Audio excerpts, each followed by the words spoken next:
Welcome to another episode of the Sankofa Pan-African series with me, Omiyonyiso. In this episode and the next, I'll be focusing on the Africville Museum, which is located in Halifax, Nova Scotia, Canada. It is a museum which I believe is very important to the history of Africans, not just in North America, but also on the continent of Africa. I know we've not yet touched on the Arab or Atlantic slave trades in this series, but we will. Like I explained in earlier episodes, although we will be discussing a lot of history, this series is not primarily a vehicle for teaching history. As such, the topics that we treat do not follow a linear pattern. So, I continue to depend on your comments, questions, and contributions to help develop and structure future episodes. I'll also bring other people on to help throw light on various topics of interest so that the series serves as an avenue to help highlight Pan-African issues, celebrate Pan-Africanism, achievements, and critiques where necessary. To help us understand what I believe is a uniquely indomitable spirit of Africans in the diaspora, the spirit of a little known place called Africville, is an old friend and very dear colleague, Juanita Peters. Juanita is the executive director of the Africville Museum. She's an actress, journalist, news anchor, playwright, film and theater director. She's most known as a reporter and anchor on the Canadian Broadcasting Corporation, the CBC News at 6 in New Brunswick in the 80s and 90s. She's also a host of 4 seasons of CBC's Dockside, a documentary series. Some of her films include I Made a Vow, Hannah's Story, Africville Can't Stop Now. She also directed 2 seasons of the film Nova Scotia award-winning dramatic series, Studio Black. As a playwright, she's given us The Sand Family, The Mother Club, I'm Possible, The Green Book. She currently lectures in playwriting in the theater at Dalhousie University. Juanita Peters is a founding member of Women in Film and Television Atlantic. So good to have you with us on this series, Juanita. Where is Africville? Well, if you've never been to Canada, Africville is on the far east coast of Canada in the province of Nova Scotia in the capital called Halifax. And it sits on the southern shore of the Bedford Basin. How did it start? Well, one of the things that people may not realize is that Blacks have been in the province of Nova Scotia for a very long time. In fact, the first recorded Black in Nova Scotia was in 1604 during the founding of Port Royal. Now, Blacks that became members of the community of Africville came through several different migrations. First of all, when in 1604, that a number of slaves were brought to Nova Scotia in the building of communities. They were brought here by the British and the French. And then, of course, the American Revolution. The numbers of people who agreed to fight during the American Revolution and were promised freedom were settled here in Nova Scotia. So a few thousand came at that time. And then again, after the War of 1812, there was another migration of Blacks who came to Nova Scotia. And if you grew up in Jamaica, you might have learned about the role of the Jamaican Maroons who were here for a very short time. And that was sort of a forced migration. The Jamaican Maroons came, and I always say they were the smartest because they only came for 40 years and they saw that things weren't working out and they decided to go back. So we've had a number of migrations over the years, and a number of those people settled into Africville and various other communities throughout the province of Nova Scotia. I didn't even know there were blacks in Nova Scotia before the loyalists came. You know, Oh, yeah, yes. great. Also, okay. Well, I knew about the Maroons, but somehow I've never been able to place them in terms of time. So this gives us a good idea. When I do meet people from Jamaica, they often know more about the Black history of the Jamaicans here in Nova Scotia than Nova Scotians do, because they learn about the contributions that they made to Halifax. You know what you just said now drives something home to me, because my mother's family actually migrated from Sierra Leone back to Lagos. And I did not even know about the relationship between Nova Scotia and Sierra Leone until I came to live in Halifax. Yeah, and I'm glad that you're asking that question, Yeah. because we actually had a group from Sierra Leone come and visit us this summer. And one of the things that we did was we traveled together to Shelburne, which is where the majority of the Blacks landed in Nova Scotia. And we planted a tree together in commemoration of our shared heritage. And here's how the heritage begins. So, Thomas Peters was a fugitive slave from Wilmington, North Carolina. In 1776, he joined a Black regiment called the Black Pioneers. And they were transported from New York to Nova Scotia. And Thomas Peters he went up the ranks and he became a sergeant. And he also became the spokesperson for the Blacks who came here during those migrations. So a few thousand people. He landed in Digby County, Nova Scotia, and he was not happy with the provisions that were given the Blacks.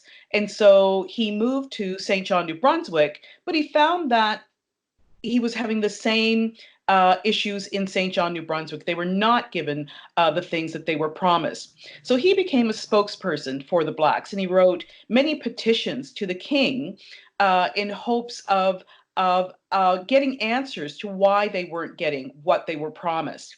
And he actually also traveled to England in hopes of getting an audience with the king. But that didn't happen. But what did happen was he met a man by the name of Granville Sharp, who was starting something called the Sierra Leone Company. It was called the Sierra Leone Company. And so Thomas Peters came back to the Blacks in Nova Scotia, him and John Clarkson, and they presented this to the Blacks. We have three choices. We can stay here in hopes that the promises are eventually honored and things get better. We can move to another part of this land, meaning further west, or we can board these ships and go and settle into this new colony, which eventually became Freetown.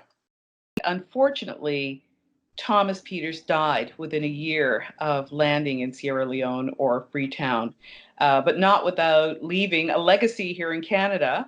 I am the third great granddaughter of Thomas Peters, and up until 20 years ago, we still had that 1 acre of land that was given to Thomas Peters in our family in Annapolis Royal.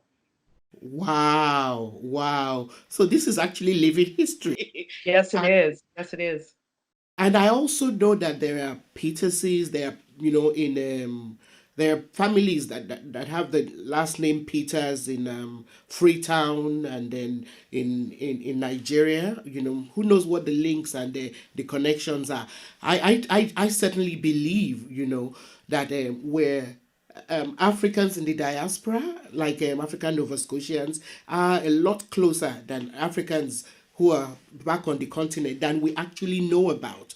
I know this from my experience of living in Halifax, and how I saw people who were like dead ringers for members of my family, and things like that. It's a smaller world than we often remember. It's so true, because even before telling my story, when the group came from Sierra Leone, they did not realize that I was a Peters.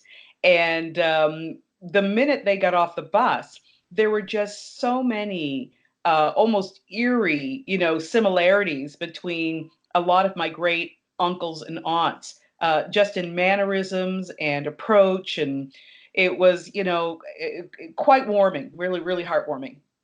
Yeah, I know. I ran into people who could have been my first cousins when I was living in in Nova Scotia. Yeah. Yes, very Yes. true. So back to Africville. So it was destroyed, wasn't Yes. it? Can you tell us Yeah. how that came about? Yes, one of the things that I think is hard for people to understand is that you have a community like any other community where people move to that location and start building something that's important to them. But during this time, one of the things that the city did was they created and incorporated and distributed everything that was undesirable to everyone else in that community. So the community became surrounded with things like the infectious disease hospital, the abattoir, the open dump. And remember, the open dump is also what receives all that infectious waste from the infectious disease hospital. If it was something you wouldn't want in your community, it existed in surrounding Africville. So what happens? What happens is that your land becomes devalued. There was no running water. People paid taxes just like the rest of Africville, but they did not receive the same services that everyone else receives. So they did not have running water. They did not have paved roads. What is one of the things that happens when you don't have running water? It really limits how things like banks view your dwelling. Can you get insurance on it if you can't get running water to it? And so often, houses would burn down if there was a fire because they couldn't get enough water to the dwelling. One of our board members very vividly tells the story of her being a little girl in a house in Africville catching on fire, and seven children perishing in that fire, and her family being there and witnessing it, and the trauma that caused, that nobody could help this family. And so when we talk about things like resources not being made available, that is the real impact of that. It's not just about money and cents. It's about lives. It's about long-term lives.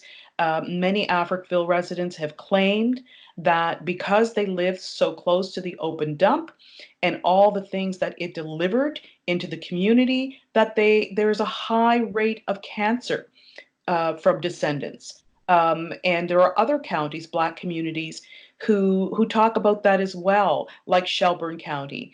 And there's a wonderful book that was written by Dr. Ingrid Waldron recently called "There's Something in the Water." It was also made into a film, which is available online.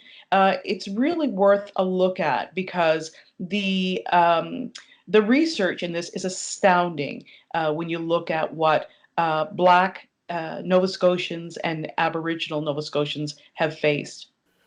Okay, so let me get this straight. So they were paying taxes the same way as Yes, other Nova Scotians were paying taxes, and they never had any benefits from their taxes. And this kind of that is correct. led to a deterioration in the quality of life in the community. And it wasn't just happening in Africville alone, it was happening in other Aboriginal Nova Scotian communities as well as other Black African Nova Scotian communities. Yeah. Yes. All right. So still today, a number of Black and Native communities are still having that conversation because whenever there is something not favorable to be placed somewhere, those are the first communities that government look to place them. It's like out of sight, out of mind. And I really need people to just sort of understand not only what that does to a community, but what that does to individuals when you are considered less than. how do you move through the world when you grow up considering and people looking at you like you are less than, and then how do you feel about yourself? And so the only ways that you can really understand that is to understand the texture and the temperature of the time. Please join us next time as we continue to celebrate the spirit of Africville. I believe that, like me, some of you out there are comparing the kind of discrimination that the people of Africville suffered with a lot of the problems that Africans are facing on the continent of Africa today at the hands of fellow Africans who are supposed to be our political leaders. As a Lagosian, Morocco comes readily to my mind. As a woman, I'm also aware of women who are facing all kinds of discrimination simply because they were born female. And it is tempting to shrug and ask, so what else is new? Or to paraphrase a less palatable saying, life is hard and then you die. But I believe there are lessons to be learned from every major historical occurrence. What can we, continental Africans, learn from people of African descent in the diaspora who have and continue to endure racism and other forms of discrimination? What are the short and long lasting effects of inequality, inequity, and being perceived or treated as less than human? Please don't forget to subscribe to this channel, like and share this video. See you next time.